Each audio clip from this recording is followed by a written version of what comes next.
Hello.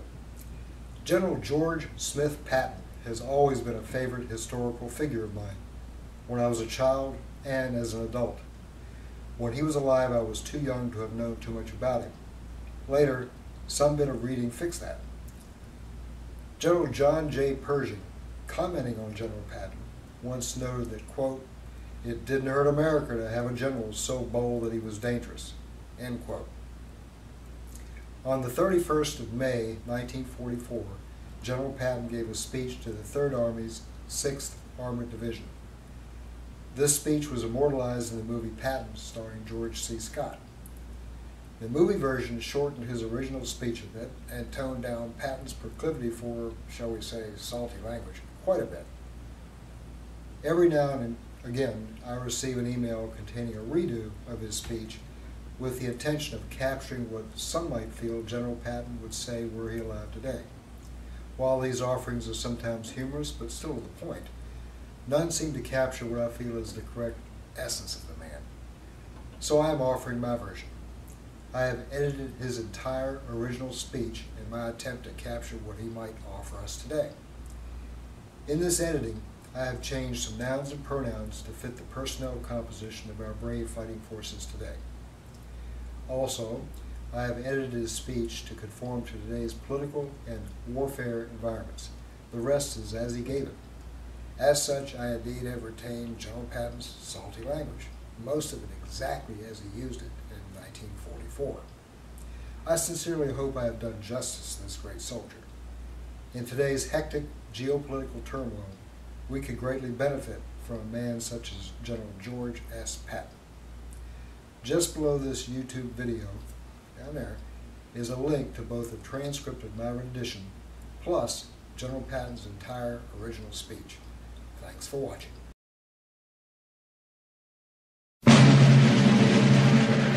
I pledge allegiance to the flag of the United States of America and to the republic for which it stands, one nation, under God, indivisible, with liberty and justice for all. Be seated. We are at war, a global war against radical Islamic terrorists. No bastard ever has or ever will win such a war by negotiating with some other dumb bastard too ignorant and too violent to remain in the gene pool. You win such a war by removing every last one of these terrorist sons of bitches from the planet. People, all this stuff you hear about America not wanting to fight, not wanting to get involved, is a lot of bullshit. This bullshit is coming from leftist politicians and their complicit leftist media.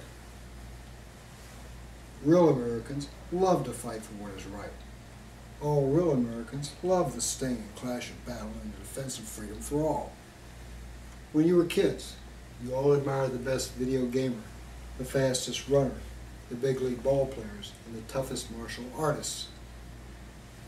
All real Americans love a winner and will not tolerate a loser. Until after World War II, Americans played to win all the time. Political correctness and leftist ideologies are deadly viruses which have infected our leadership. That's why we have failed to achieve a major victory since then.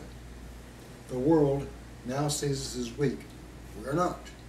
And we're going to show all these sons of bitches just how wrong they are. The very thought of losing is hateful to real Americans. Battle is the most significant competition in which a person can indulge. It brings out all that is best and removes all that is base. You're not all going to die. A very few of us right here today may be killed in a major battle. Every person is scared in their first action. If they say they're not, they're a goddamn liar. But the real hero is the person who fights even though scared. Some will get over their fright in a minute under fire, some take an hour, and for some it takes days. But the real American never lets their fear of death overpower their honor, their sense of duty to their country, and their innate and collective heroism. All through your military career, you have bitched about what you call this chicken shit drilling. That is all for a purpose, to ensure instant obedience to orders and to create constant alertness. This must be bred into every soldier.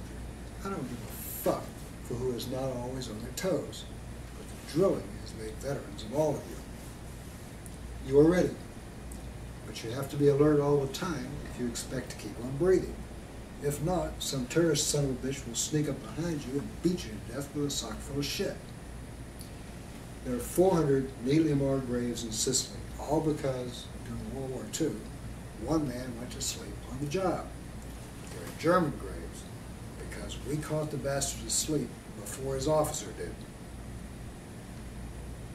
An army is a team. It lives, eats, sleeps, and fights as a team. This individual hero stuff is bullshit. The biggest bastards who write that stuff for the liberal media don't know any more about real battle than they do about fucking. And we have the best team. We have the finest food and equipment, the best spirit, and the best people in the world. Why, by God, I actually pity those poor bastards we're going up against.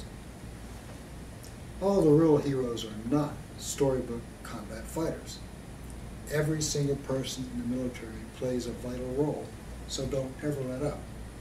Don't ever think that your job is unimportant. What if every truck driver decided that he or she didn't like the whine of rockets and turned yellow and jumped headlong into a ditch? That cowardly bastard could say to themselves, hell, they won't miss me, just one person in thousands. What if every person said that? Where the hell would we be then? No, thank God, real Americans don't say that. Every person does their job. Every person is important. The ordnance personnel are needed to supply the guns. The quartermasters need to bring up the food and clothes for us because, where we're going, there isn't a whole lot to steal. Every last damn person in the mess hall, even the one who boils the water to keep us from getting the GI shits, has a job to do. Each person must think not only of themselves, but think of their buddy fighting alongside. We don't want yellow cowards in the military. They should be killed off like flies. If not, they will go back home after the war, goddamn cowards, and breed more cowards. Our brave men and women will breed brave men and women. Kill off the goddamn cowards, and we truly will be the land of the free and the home of the brave. One of the bravest men I saw in World War II was on a telegraph pole in the midst of furious fire while we were moving toward Tunis, Africa. I stopped and asked him what the hell he was doing up there. He answered, fixing the wire, sir. Isn't it a little unhealthy up there right now, I asked. Yes, sir, but this goddamn wire has got to be fixed. I asked, don't those planes strafing the road bother you? And he answered, no, sir, but you sure as hell do. Now there was a real soldier, a real man, a man who devoted all he had to his duty, no matter how great the odds, no matter how insignificant his duty appeared at the time. And you should have seen our trucks on the road to Kabul. Those drivers were magnificent. All day and all night they crawled along those son of a bitch roads, never stopping, never deviating from their course, and with IEDs bursting all around them. Many of the men drove over 40 consecutive hours. We got through on good old American guts. These were not combat men and women, but they were soldiers with a job to do. They were part of a team. Without them, the fight would have been lost. Sure, we all want to go home. We want to get this war over with, but you can't win a war lying down. The quickest way to get it over with is to eradicate every last bastard who wishes to see all those who do not believe as he or she does die, no matter where the bastard lives and operates. We want to stop trying to negotiate with such people. Their misguided ideology will not permit negotiations. We want to see them removed from the civilized world, no, the entire world, permanently. When someone is lying in cover, if they just stay there all day, a radical Islamic will get them eventually. The hell with that. My soldiers don't dig foxholes. Foxholes always slow up an offensive. Keep moving. We'll win this war, but we'll win it only by fighting and showing the terrorists that we've got more guts than they have or ever will have. We're not just going to shoot the bastards. We're going to rip out their living goddamn guts and use them to grease the wheels of our trucks and APCs. We're going to murder those lousy radical cocksuckers by the bushel fucking basket. Some of you are wondering whether or not you'll chicken out under fire. Don't worry about it. I can assure you that you'll all do your duty. War is a bloody business, a killing business. The terrorists are the enemy. Wade into them, spill their blood, or they will spill yours. Shoot them in the guts, rip open their belly. When IEDs are exploding all around you and you wipe the dirt from your face and you realize it's not dirt, it's the blood and gut of what was once your best friend, you'll know what to do. I don't want any messages saying I'm holding my position. We're not holding a goddamn thing. We're advancing constantly. We're not interested in holding anything except the enemy's balls. We're going to hold him by his balls, and we're going to kick him in the ass, twist his balls, and kick the living shit out of him all the time. Our plan of operation is to advance and keep on advancing. We're going to go through the enemy like shit through a tin horn.